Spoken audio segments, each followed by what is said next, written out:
Good evening and welcome back to the hangar. So it's been a while since I made that last video of the first flight. If you haven't seen it already, highly encourage you to go check it out. It was a lot of fun. Flight went really well, but man, I have just been swamped lately. I've got a different airplane here in the hangar right now doing an annual inspection. I've had a couple others as well and other projects going on, just a lot of flying on the 140.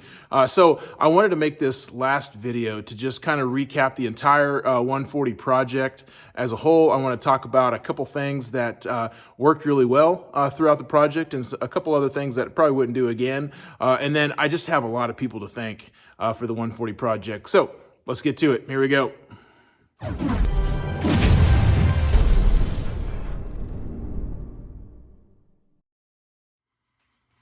All right, so let's start with a couple lessons learned real quick. So when I first started the 140 project, originally my goal was to just get the airplane flying. I just wanted to fly it. And so I figured it'll probably take like maybe 2-3 months, whatever, not a big deal. So when I first started tearing into the project, you know, I was like, well, I could just replace this and it'd make a pretty big difference and replace that or whatever. And so it turned from like 3 months into a 2-year full restoration project. I mean, I literally took every single bolt and nut off the airplane, had it completely stripped apart and rebuilt it from the ground up. So I would say, look, if you get into a project like this, don't be surprised if you end up going a little further than what you originally had planned on. Okay, and so because it took 2 years, one thing I also did was, I think it's really important to make sure you document everything as you get going through the project. So I created a spreadsheet that looked kind of like that right there. And the great thing about this spreadsheet is that it did a couple things for me. Number one, as you're going through the project, you got to do two things, right? So number one is you got to make sure that you're documenting everything you've done. So for me, I waited until the very end of the project to do my logbook entry and all of the paperwork, like a lot of 337 major alteration repair type paperwork. I waited till the very end. That way it would just make sense and flow really nicely because I was just putting it all in all at once. And so because I waited till the end, having this document here, like there's date and the description of the work that I did, and then like whether it's logbook noteworthy and a major alterational repair right there, right? So as I went along throughout the project, made notes like that.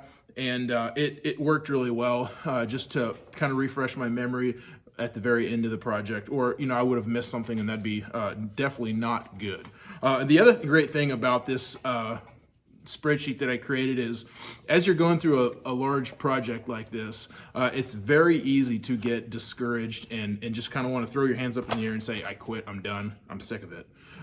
Happened a couple times to me where you just get really discouraged. I would say number one is try not to think of the project as an overall big project, right? So you want to kind of break it down into like multiple smaller like pieces, right? And then just take it one step at a time. And so like what I did was, as you can see, I made notes here, right? So like number one there, and this is actually, I think probably the second page already, but like number one there is just install the doors, repainted the engine mount, pulled the engine from the airframe, made a lot of just little entries like that.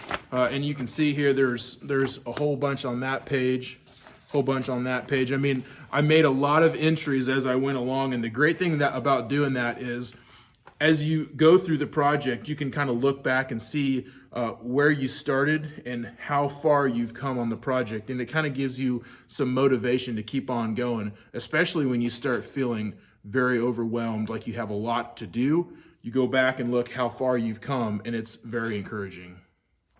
All right, so the last thing I wanted to say about this spreadsheet is more of a lesson learned. And that would be on this last column here where it talks about open actions. And I left one on here so you could see an example, and it says remark generator fuse to 20 amp right there.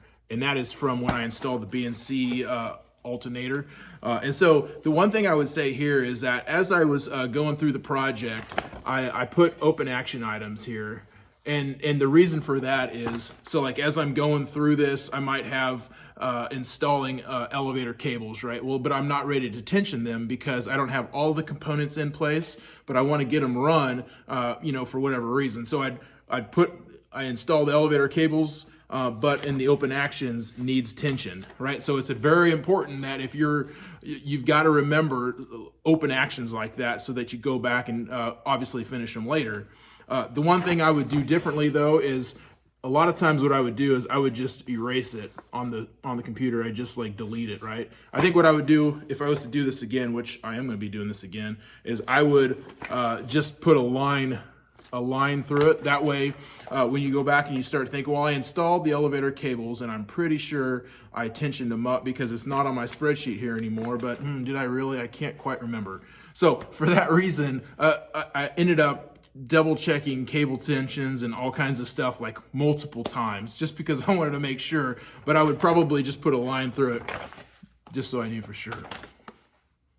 All right, so just real quick before I finish this video up, I wanted to say a couple thanks to a couple of people.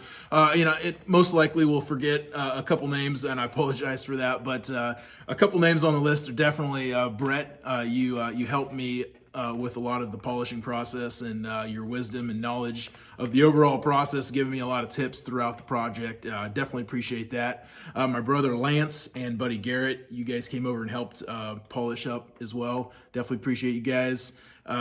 Good friend Carl, man, I got the airplane from you, and then your never-ending wisdom and sharing that with me and helping me out. Definitely appreciate you, buddy.